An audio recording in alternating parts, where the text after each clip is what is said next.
umwana w'umusozi kunandika gutema tegireti Rwanda nenda kwinjiramo munyakazi n'iyamana n'umutukuvu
weetegese okwagala abaana Katonda abawadde n'okubagunjula nga Kristo ne Eklezia bwe balagira.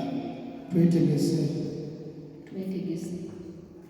essakalamenti nga limugenda okufuna kibawa neema yokka libatikka n'omugugu ekiragaano kimu kuba kyakutuusa kufa mu ssanyu ne mu nnaku, mu bugagga ne mu bwavu, mu bulamu ne mu bulwadde, buvubuka ne mu kadde.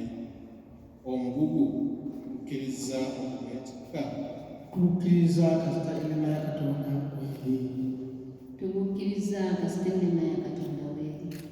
Anti mwagala okuwa ekiragaano ekituufu eky'amatimanyo, kale mwanyina w'omugole mulinnya ly'abazadde jangu munno omukwasa munne weeyoledde.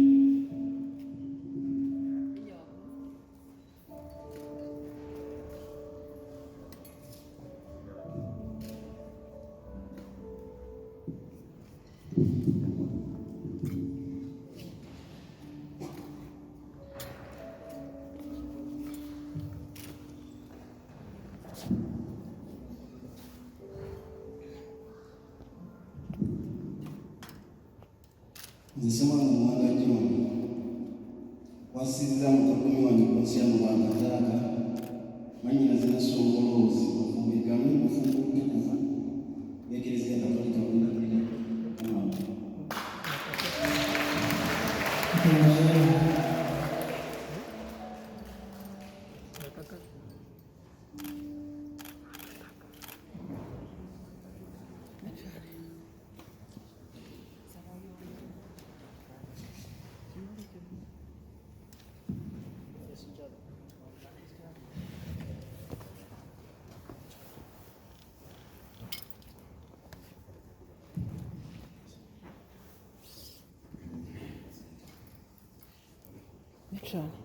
yangu omaliriza akatimba kati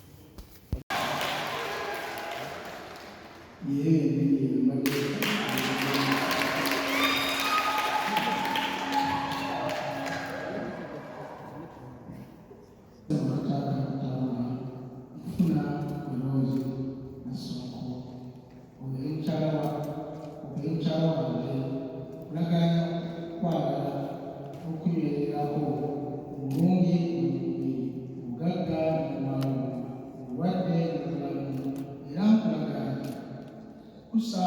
ekitiibwa ennaku zonna ez'obulamu bwange.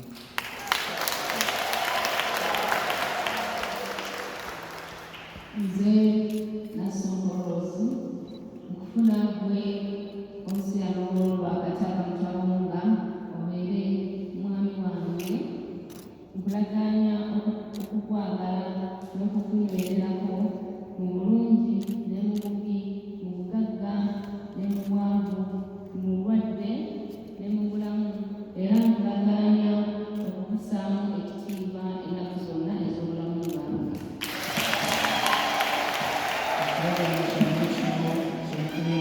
Eklesia Omukama ow'ekisa akikakase abayiweko emikisa gye, awo nno Katonda kyamaze okugatta tiwabanga n'omu akigattulula.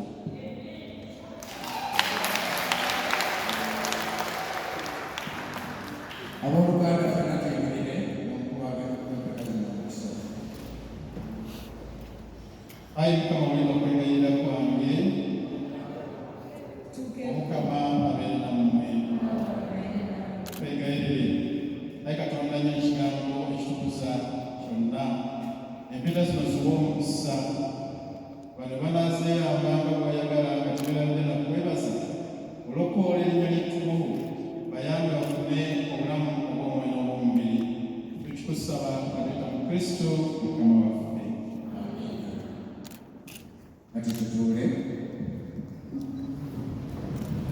Abagole buli omu agenda okunanika mu n'empeta, akabonero akategeeza omukono gwonna ddala.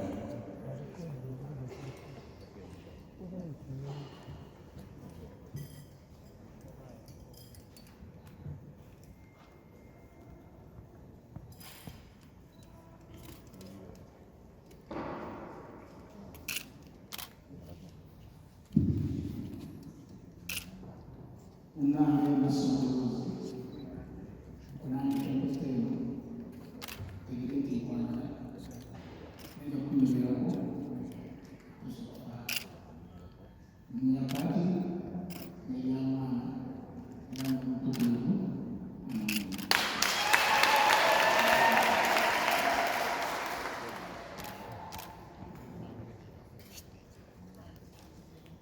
Munange Onsiyano Lwakataba Mutawunga nkunandika empeta eno otegeere nti nkwagala era nja kunyumirako okutuusa okufa. Nzira kati n'ebyamaana era n'omutukuvu.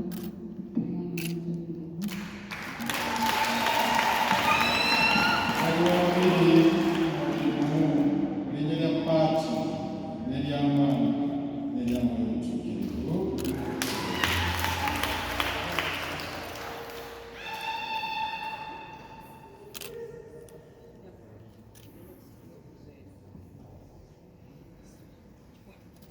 Ekibiina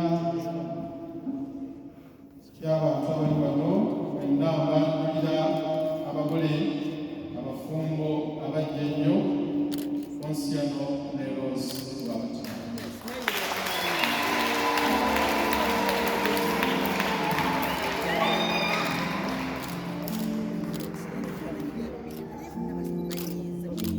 Ssebo tweyaziza tuyazize.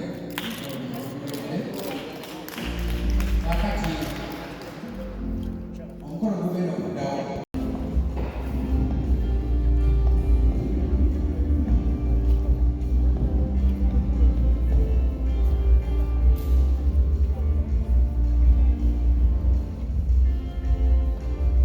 Bannaffe.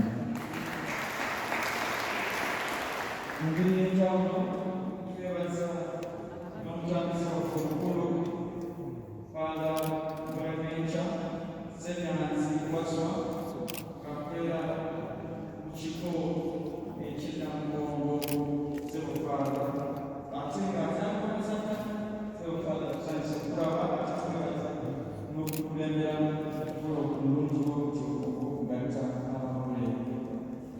Ate tubadde ne Father